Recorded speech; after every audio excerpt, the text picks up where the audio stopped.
So hello everybody, I hope that all are doing good. So today we'll be discussing our next topics, which are arrays, structures and unions. So very firstly I'll be explaining it with the help of code, and then we will be proceeding further with the theory. Like once you understand what actually it is, then it will be easy for you to understand the theory. You need not to cram it, just understand the concept, and when you read the theory you will be able to understand that it does make sense. Okay, so firstly let's understand the structure of a program, like what are the different parts of program. I'll be explaining it from the beginning in this video, like what is variable, what is statement, what is header file. Let's try to understand a basic program first. So the very first line is hash include stdio.h. So what it does is that this is a header file. This stdio.h is a header file. It is standard input output header file. Why do we include it? Because in the program we're going to use some functions which are defined in this header file. Okay, what are these functions? Like printf, scanf, the basic input output functions you use in your program are defined in standard input output header file. Okay, so all the functions that you will be using in your program, you have to include the files in which those functions are defined. Okay, so it is included using hash include. So I think first line is clear. Then the main program always starts from the main function. Okay, function is something that is performing some task. What task? That is enclosed in these braces. So function, main is a function. How will you identify that it is a function? Any word that is followed by a pair of round brackets is called a function. Okay, so function has its definition, like what this function will be doing. It will be stored in these parentheses. Neglect this word for now if you do not understand this. Just it is a main function and it has some task to do. And for example, what we do initially is the printf hello everyone. So this is a program. I hope that it is clear to you. There are only 3 lines. Okay, hash include, the header file which is having the definition of this function. This main is what you define, what you write. Function always, this program always starts from here, from this function. So this is called the return type. I'll be explaining it in the another video that I'll be making on functions. Okay, so this is a return type. So this is your whole program. I hope that it is clear to you. Okay, now take a variable. What is a variable? We just discussed in the previous video. Variable is something whose value keeps changing. So if I want to save 7, I have to take something which will be storing this 7. So the type of 7 is integer.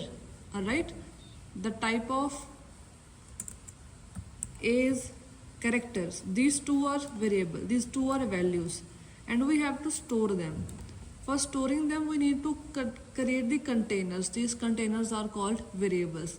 So A is a variable which is storing 7, so that is why its type is integer. Similarly, if I want to save character A, then what do I have to do is say equal to 7. What should be the type of C variable? What is A? A is a character, right? So I have to make a variable of char type. Okay, similarly, if you want to save double value, float value, you have different types of data types on the basis of which you can create the variables.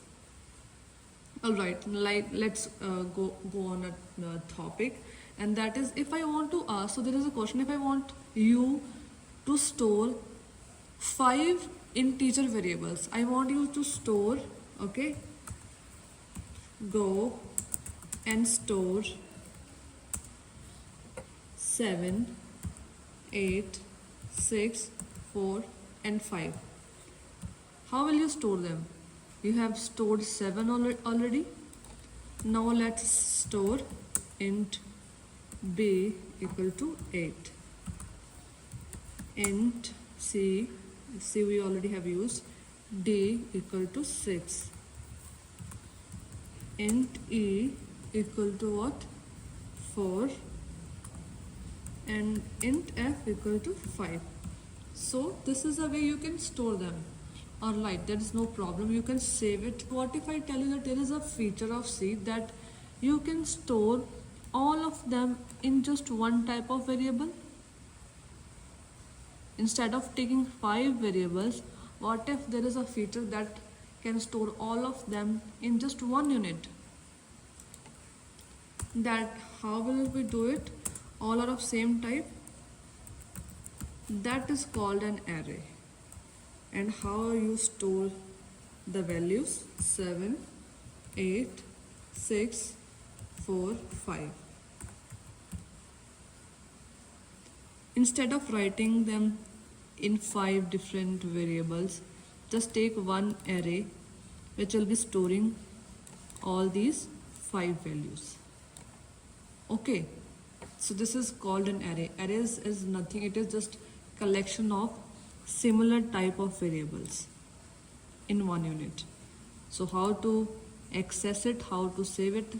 If I want to print like any of the value, so what it has done is that something like this has happened. Array of 0 is having 7 value,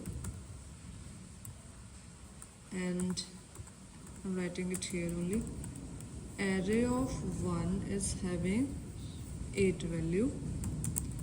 Array of 2 is having 6 value, and so on. 0, 1, 0, 1, 2, 3 and 4. These are called indexes. These values are stored on the indexes of array. So if you want to access them with the help of index.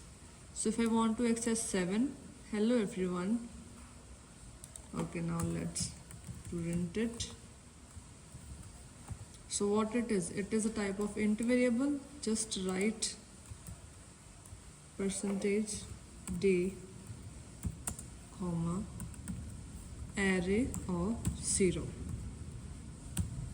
Okay, let's try to save it and let's compile it.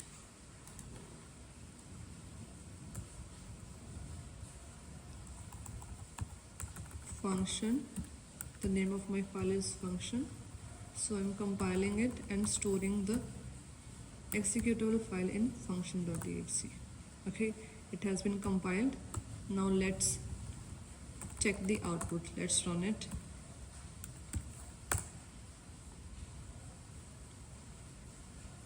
It has shown us hello everyone and then the first value of your array. So this is how you access them.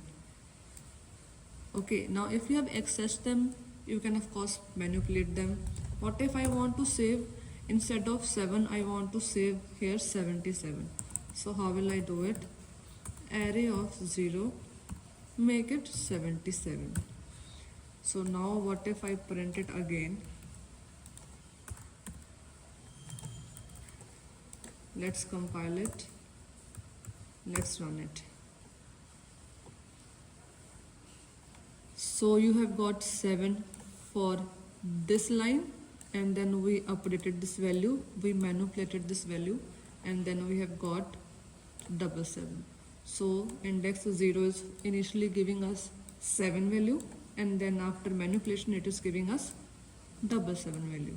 Okay, so this is called an array. This is called one-dimensional array. What if I want to store multiple arrays? If I want you to store, like, make it another array. Array 1 and store 71, 81, 61. If I want you to store these values, you can store it like this also, but again there is two-dimensional array. You can store it like this: int array 2D. Here you will be having 2 square brackets because it is a two-dimensional array, and similarly you will be saving the values like this. Firstly, take this array, copy it here, this is the first value, and then take the second array and its value. So you have stored two one-dimensional array into one 2D array. Now how to access their values? Similarly, like the indexes 2D. First, this is used for row, this is used for column. These are two rows. Okay. Now first row and first column. Okay, you already have 7. Let's take first row and second column. Just pause the video and try to understand that what will be the output. It will give you 0 row, 0, 1, 2, 6, this value. Okay.